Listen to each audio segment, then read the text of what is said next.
हंसी आती है एक्चुअली ऐसे नेताओं पर। ये तो वही नेता है ना जिन्होंने कुछ दिनों पहले सनातन को नेस्तनाबूद करने का दिवा स्वप्न देखा था। इन्हीं की पार्टी के नेता थे ना जी, जो कोई लगातार इस काम को कर रहे थे।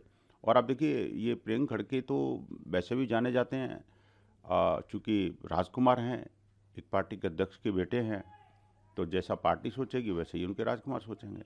इन्होंने तो चुनावों में कहा था ना कि हम कर्नाटक में जीत जाएंगे तो बजरंग दल पर प्रतिबंध लगा देंगे। क्या किया? अरे अपनी ओछी मानसिकता से बाहर आइए। वैसे हमारे यहाँ एक कहावत है ना कि जिसकी रही भावना जैसी प्रभु मूर्त देखी तिन तैसी। क्योंकि कांग्रेस इस तरह से काम करते आई है, कांग्रेस का पिछले 75 वर्षों का इतिहास ही है, तो वो इससे बाहर नहीं निकल सकती। मनी लॉन्ड्रिंग करने हो या जो आर्थिक गबन करना हो। अब इनके दोनों जो पार्टी के प्रमुख नेता हैं, वो सोनिया जी और अपने अपने राहुल जी, और साथ में ये भी इनके पिताश्री भी, सब अभी कानूनी लपेटे में हैं, उनके बारे में नहीं कहेंगे। और संघ जैसी संस्था जो कि देश सेवा के लिए सतत रूप से सक्रिय है, राष्ट्रभक्त उनके हर देश के हर कोने में है, तो उनको बिलबिलाहट हो रही है, स्वाभाविक है। खैर वो रजिस्ट्रेशन पे भी सवाल उठा रहे हैं कि आरएसएस जो है वो पंजीकृत नहीं है, उम्मीद है कि वो हो जाएंगे। मैं ऐसी बातों पर कोई जवाब नहीं देता, चूँकि ये बहुत छोटे स्तर का बात है। और क्या जिस आप उनसे क्या उनको क्या मैसेज देंगे आप, क्योंकि वो लगातार आरएसएस के क्रियाकलापों पे वो रोक टोक करते हैं कर्नाटक में, मैं उनको ये खासकर। कहूँगा कि संघ की शाखा ज्वाइन कर लें, वो जाना शुरू करें, फिर उसके बाद उसमें से निकाल के लाएं कि क्या कमी है। संघ की शाखा कर्नाटक के हर पार्क में लगती है, देश के हर पार्क में लगती है, और ओपनली सुबह सुबह लगती है, सबके लिए खुली हुई है। वहाँ पर तो मुसलमान भी आते हैं, उसमें कोई प्रतिबंध नहीं है किसी का। तो वहाँ जाके तो देखो भाई, अपने राजनीतिक रोटियां सेकने के बजाय। और रजिस्ट्रेशन और ये सब चीज़ें, ये फॉर्मेलिटी इनके यहाँ होती हैं कि आई कार्ड दे दो और आई कार्ड को लेकर के फिर वो तंदूर कांड कर दो। हमारे यहाँ नहीं होता है। हम किसी को आई कार्ड नहीं देते, हम किसी की आई कार्ड की प्रतीक्षा भी नहीं करते। हमारे अपना चाल चरित्र और चेहरा, वो हमारी आइडेंटिटी है, और सबके लिए ओपन है। कोई क्लोज डोर मीटिंग नहीं होती हमारी कोई। आइए ना, आपका स्वागत है।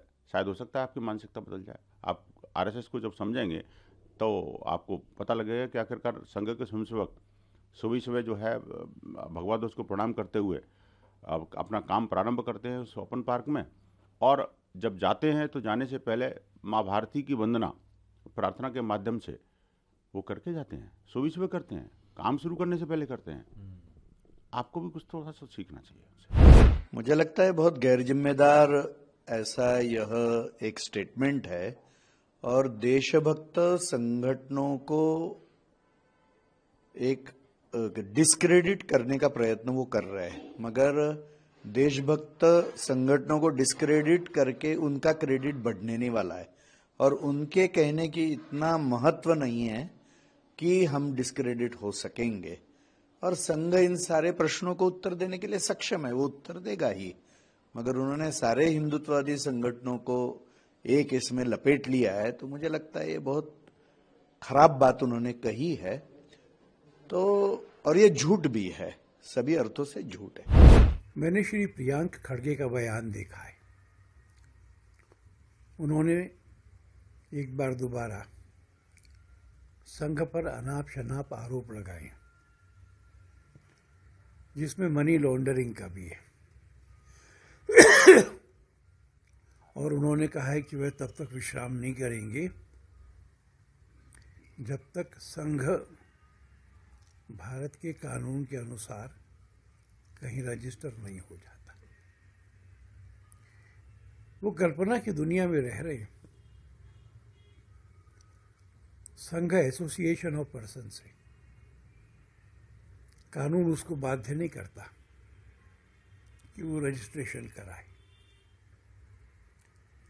कानून उसको इस बात के लिए भी बाध्य नहीं करता कि वह स्वयंसेवकों द्वारा अपने पैसे से दान किए हुई गुरु दक्षिणा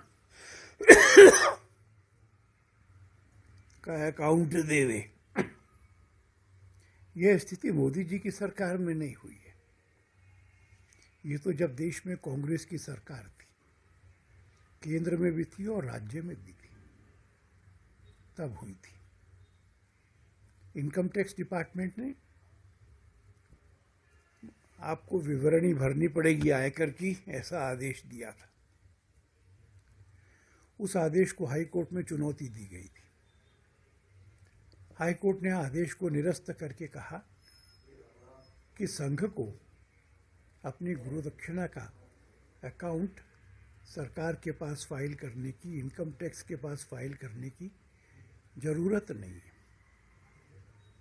तब की कांग्रेस सरकार ने या उसके आयकर विभाग ने इस निर्णय को चुनौती नहीं दी थी। यह निर्णय फाइनल हो गया था। अगर इसमें कुछ भी गैर कानूनी हो रहा होता तो निश्चित रूप से संघ को शत्रु मानने वाली कांग्रेस की सरकारें उस पर कोई कार्रवाई करती। मैं प्रियांक खड़गे जी को राय दूंगा कि वह मंत्री हैं, वह कर्नाटक के लोगों के हितों की ओर ध्यान लगाएं, उनके कल्याण के लिए काम करें। संघ से उलझने जैसी बेकार बातों से ध्यान भटकाना, न समाज इससे बहकेगा, न संघ को कुछ फर्क पड़ेगा।